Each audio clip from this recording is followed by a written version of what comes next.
जय हिंद दोस्तों, मैं हूं मेजर गौरवारी और आप देख रहे हैं मेजरली राइट। भारत में एक नई राइफल आई है दोस्तों, जिसका नाम है उग्रम। और उग्रम का मतलब है फिरोशियस, खतरनाक। ये कहते हैं उग्रम। अच्छा दोस्तों, ये राइफल क्या है, इसको बनाया किसने है, ये राइफल क्या करेगी, किस तरीके से काम करेगी, इसके बारे में आज मैं आपको थोड़ा सा बताना चाहूंगा। दोस्तों ऐसा है कि डीआरडीओ आप जानते हैं, ये डिफेंस रिसर्च डेवलपमेंट ऑर्गेनाइजेशन, उसका एक सेक्शन है ARD, armament research development establishment. उसने द्विपा आर्मामेंट, जो एक प्राइवेट कंपनी है हैदराबाद बेस्ड, उसके साथ मिलकर उग्रम हथियार बनाया है। उग्रम हथियार की क्यों जरूरत पड़ी, इसके लिए थोड़ा सा ना आपको बैकग्राउंड में जाना पड़ेगा दोस्तों। थोड़ा सा पीछे चलते हैं, क्योंकि जब आप इतिहास समझ लेंगे तब आपको वर्तमान और अच्छी तरीके से एक परिप्रेक्ष्य मिल जाता है, एक कॉन्टेक्स्ट, एक पर्सपेक्टिव मिल जाता है। तो पहले मैं आपको इतिहास बताता हूं, उसका तारीख बताता हूं। दोस्तों एक ज़माने में बहुत पहले इंडियन आर्मी यूज़ करती थी 303 ली एनफील्ड राइफल, बोल्ट एक्शन। आपने देखा होगा पुरानी फिल्मों में, वो ऐसे कट बूम, दैट वन, वो यूज़ करती थी। आपके स्क्रीन में है ये ली एनफील्ड 303 राइफल। ये भारतीय सेना में इस्तेमाल 1962 की लड़ाई, 65 की लड़ाई इसी हथियार से लड़ी। 1971 आने से पहले 7.62 mm की SLR, सेल्फ लोडिंग राइफल। दोस्तों ये जो राइफल थी सेल्फ लोडिंग राइफल, ये सेल्फ लोडिंग राइफल जो थी ये भारतीय सेना में आ गई। सेल्फ लोडिंग राइफल में यह था कि बार बार आपको बोल्ट एक्शन नहीं करना पड़ता था, बार बार आपको कार्ट्रिज को लोड नहीं करना पड़ता था। एक बार आपने 20 राउंड की मैगजीन चढ़ाई और एक बार आपने कॉक करा और बार बार ट्रिगर दबाते हुए ठां ठां ठां आपकी एक के बाद एक जितनी बार ट्रिगर दबाते उतनी बार गोलियां निकलती। लेकिन जैसे कि आपने ऑटोमेटिक हथियारों में देखा है ना कि एक बार आपने ट्रिगर दबाया और एक स्प्रे की तरह गोलियां निकली, वो नहीं होता था, वो नहीं होता था 7.62 mm SLR में।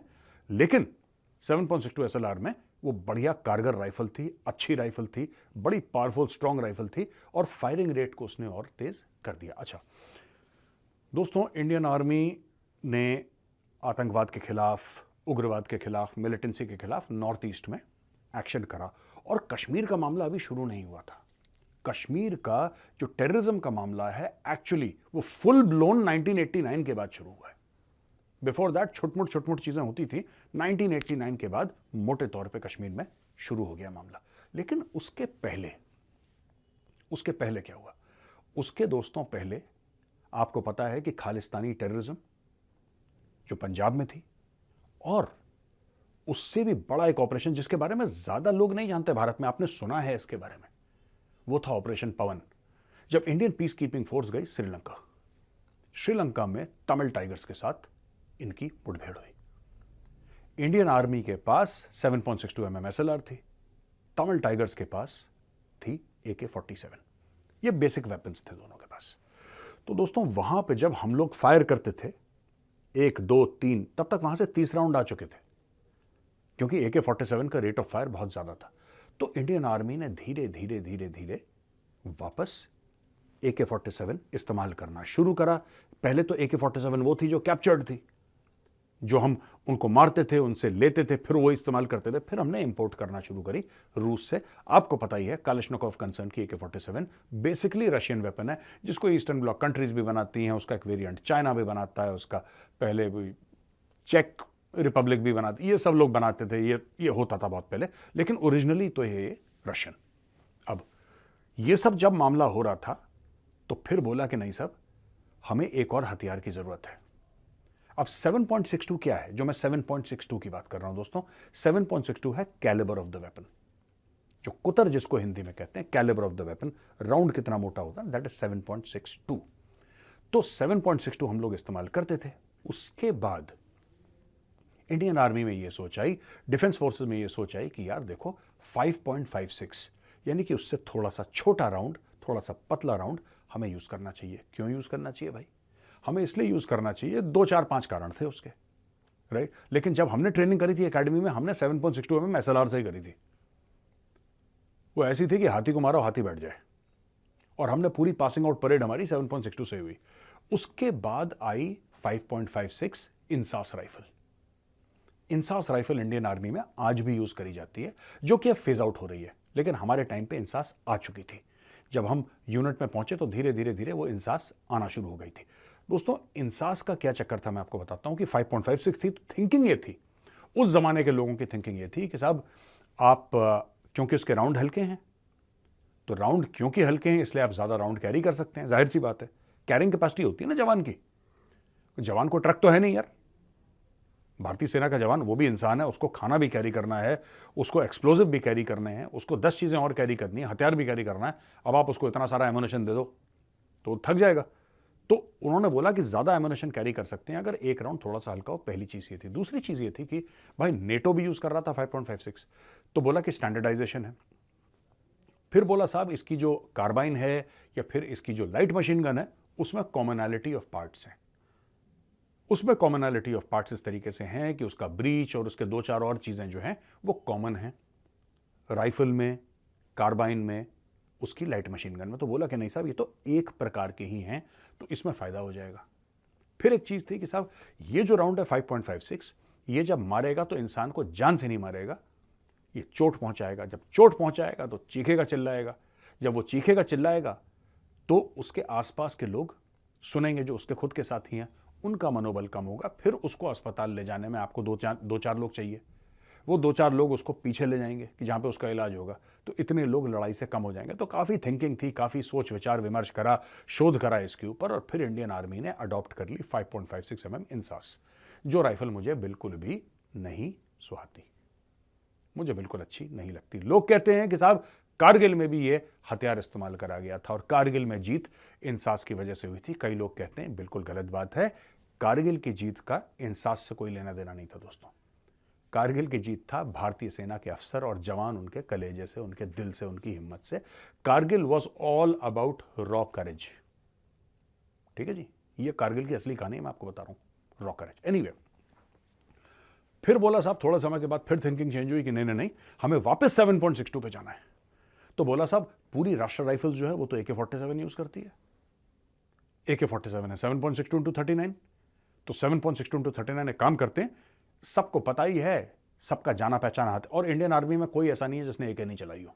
ठीक है, आपकी 12-13 लाख की फौज है और सब आंख बंद करके AK चलाना जानते हैं। AK के साथ सब ने ऑपरेशन करा इंडियन आर्मी में, मतलब ऊपर से लेके नीचे तक एवरीबडी नोज। AK-47 ऐसा हथियार है, खासतौर से उनका जो वैली में या नॉर्थ ईस्ट में ऑपरेट कर रहे हैं उसको नींद में भी खोल जोड़ के बराबर कर देगा 2 मिनट के अंदर।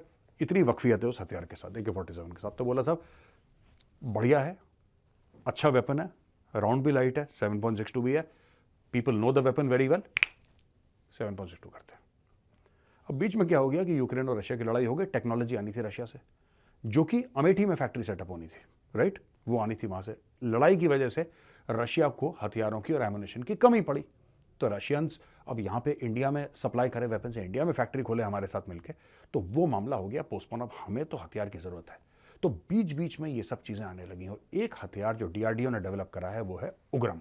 अब वापस उग्रम पे आते हैं, जिसका मतलब फिरोशियस है अंग्रेजी में, हिंदी में उग्रम यानी कि बड़ा खतरनाक टाइप का। उग्रम जो है ये 7.62 into 51 है, यानी कि इसका जो राउंड है वो AK-47 के राउंड से बड़ा है दोस्तों।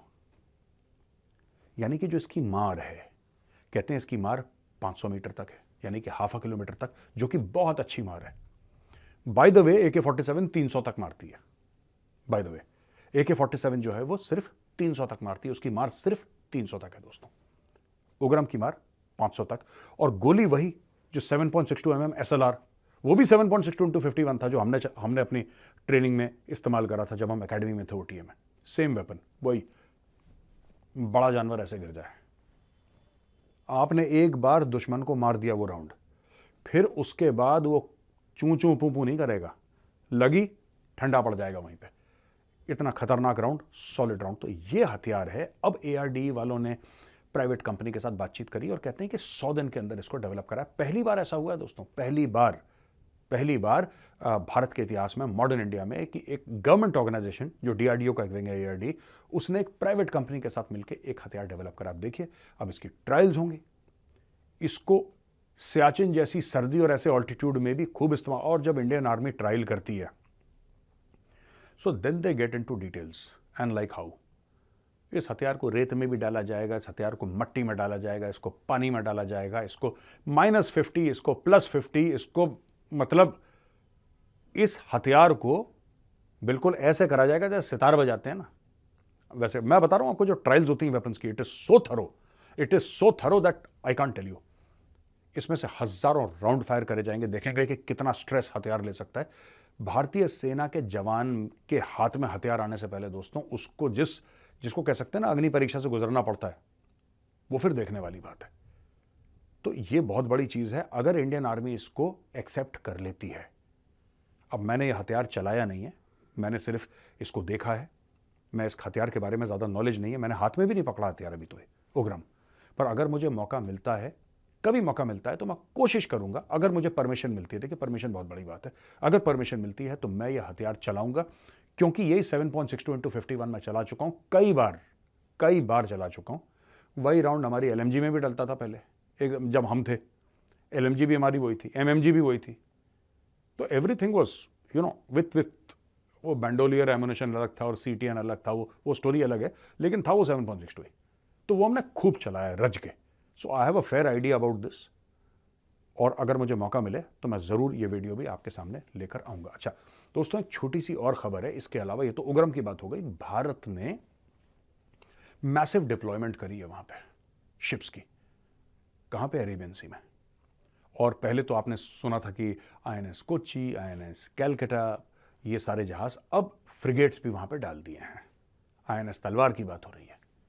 तो ये क्यों कर रहा है? अब देखिए, यूएस ने तो एक अपना कंसोर्शियम बनाया था, या फिर लगा लीजिए एक जत्था, अपना ग्रुपिंग अपनी यूएस ने बनाई थी कि तुम भी आ जाओ, हम सब मिलके समुद्री लुटेरों के खिलाफ कार्रवाई करेंगे। भारत ने उसमें मिलने से इनकार कर दिया। भारत ने बोला नो सॉरी, भारत ने बोला एकला चलो रे, हम अकेले काम करेंगे, we will do this alone. हमें कोई लेना देना है नहीं इस चीज़ का, हम अकेले काम करेंगे। और भारत ने अपने टोटल 10 जहाज़ डाल दिए दोस्तों। ड्रोन्स भी चल रहे हैं, हमारे रिकॉनेसेंस के एयरक्राफ्ट भी चल रहे हैं वहाँ पे।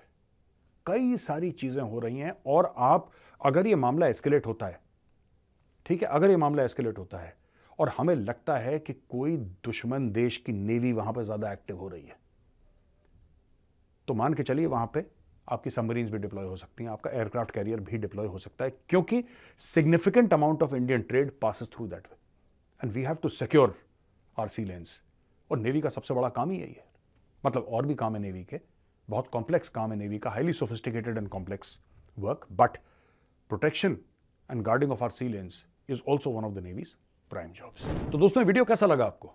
अगर पसंद आया ना ये वीडियो, तो इस वीडियो को लाइक करिएगा, इस वीडियो को शेयर भी कीजिएगा।